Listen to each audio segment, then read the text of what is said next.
Good morning and नमस्कार दोस्तों, स्वागत है आप सभी का आपके अपने YouTube channel GK search engine पर। आज है 14 मई और 14 मई से रिलेटेड राजस्थान करंट अफेयर्स के जितने भी इम्पोर्टेंट क्वेश्चन हैं उन सभी को हम इस वीडियो में डिस्कस करने वाले हैं। तो पूरा वीडियो बहुत ध्यान से देखना और वीडियो के एंड में मैं आपसे एक क्वेश्चन पूछूंगा जिसका आंसर आप सभी को कमेंट बॉक्स में देना है।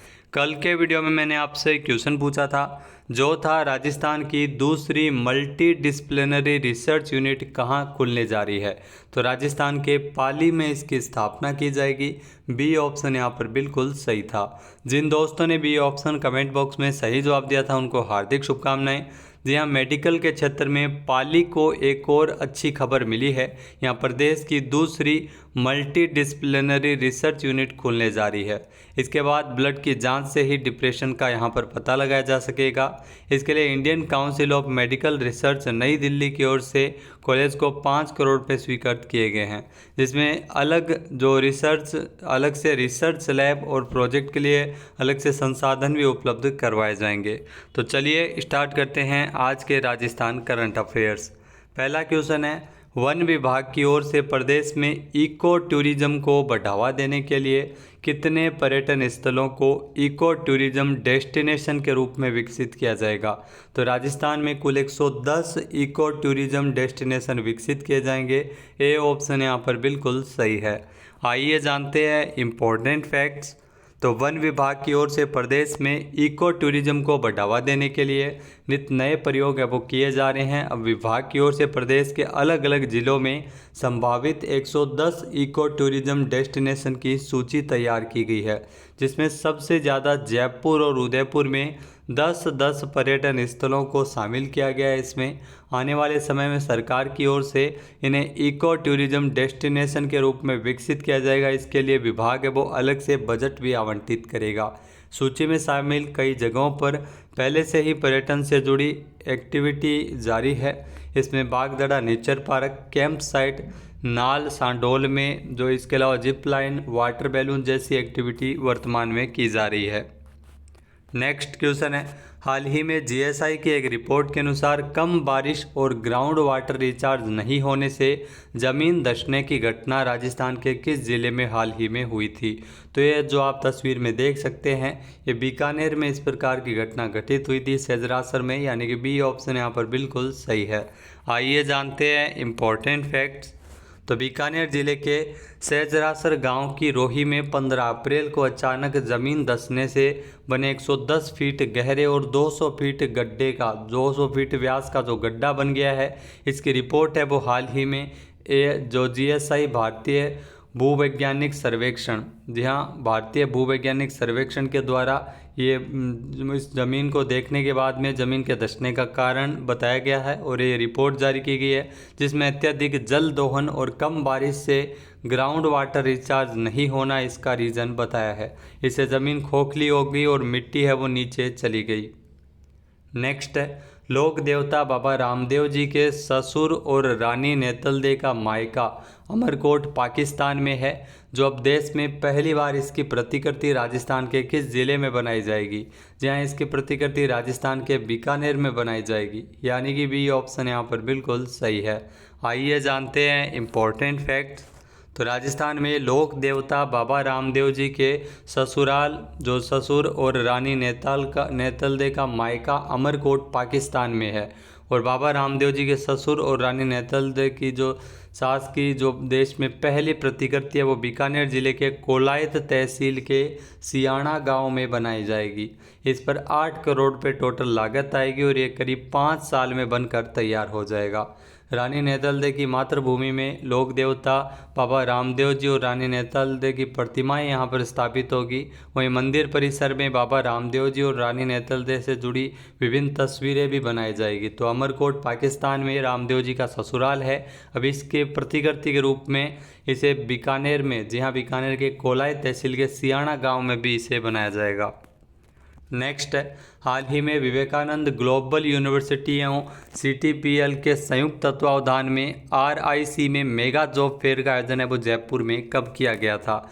तो ये मेगा जॉब फेयर है वो 12 मई को आयोजित हुआ था, यानी कि बी ऑप्शन इसका बिल्कुल सही है दोस्तों। आइए जानते हैं इम्पोर्टेंट फैक्ट्स। तो हाल ही में 12 मई को विवेकानंद ग्लोबल यूनिवर्सिटी जयपुर और CTPL के संयुक्त तत्वावधान में RIC जयपुर में मेगा जॉब फेयर का आयोजन किया गया था। इस मेगा जॉब फेयर में राष्ट्रीय और अंतर्राष्ट्रीय स्तर की 100 से अधिक कंपनियों ने हिस्सा लिया था, जिसमें 2000 छात्रों को नौकरी का ऑफर मिला। छात्रों को लाखों रुपए का जॉब पैकेज इसमें मिला है। नेक्स्ट है, हाल ही में की गई 41वीं सारस गणना में केवलादेव राष्ट्रीय उद्यान में कितने सारस पाए गए हैं। जी हाँ, 41वीं सारस गणना हाल ही में की गई थी, जिसमें केवलादेव राष्ट्रीय उद्यान में कुल 15 सारस है वो पाए गए हैं, यानी कि सी ऑप्शन इसका बिल्कुल सही है। आइए जानते हैं इम्पोर्टेंट फैक्ट्स।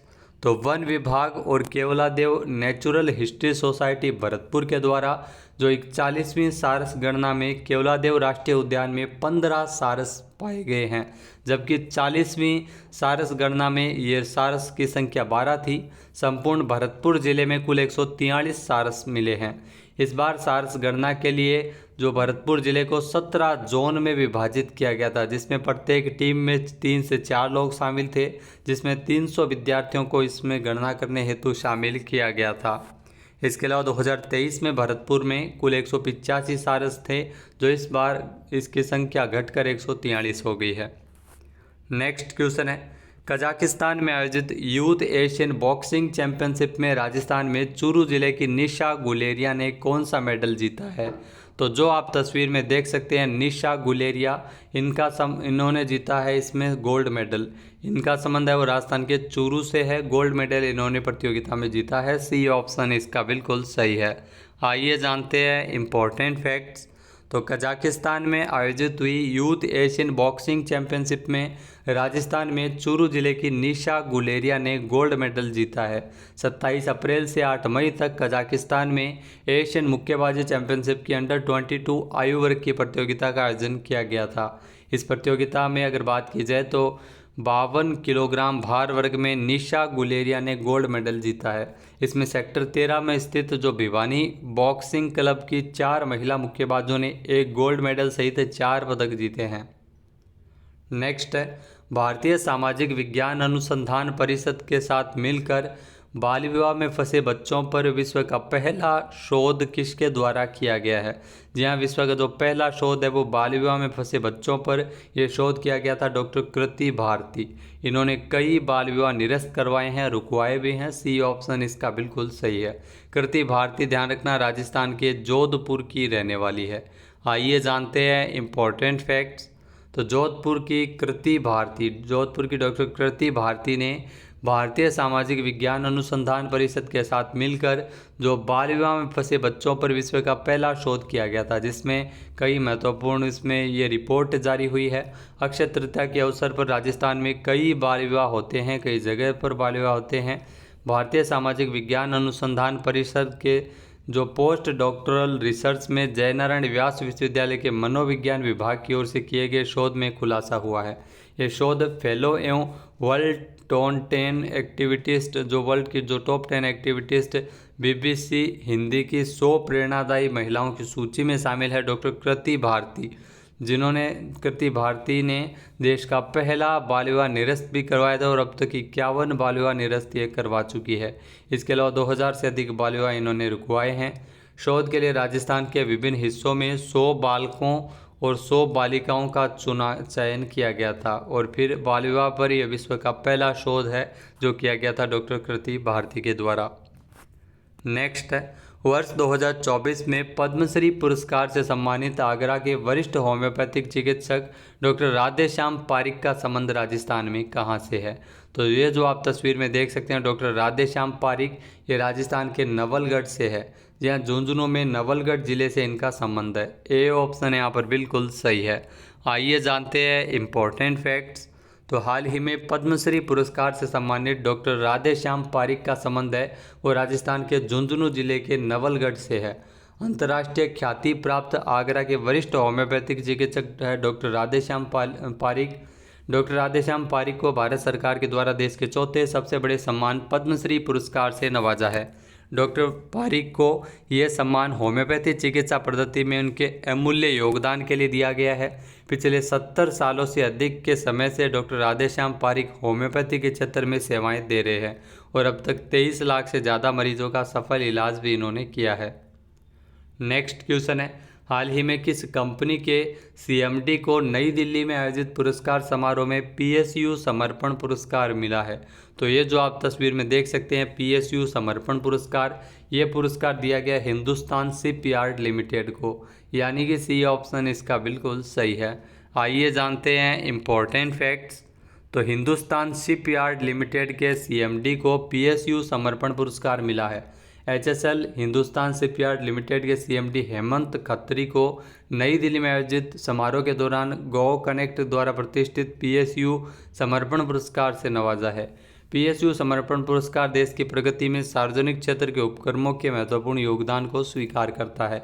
हिंदुस्तान शिपयार्ड की स्थापना 21 जून 1941 को की गई थी। इसका जो मुख्यालय है वो हिंदुस्तान शिपयार्ड का मुख्यालय विशाखापत्तनम आंध्र प्रदेश में है।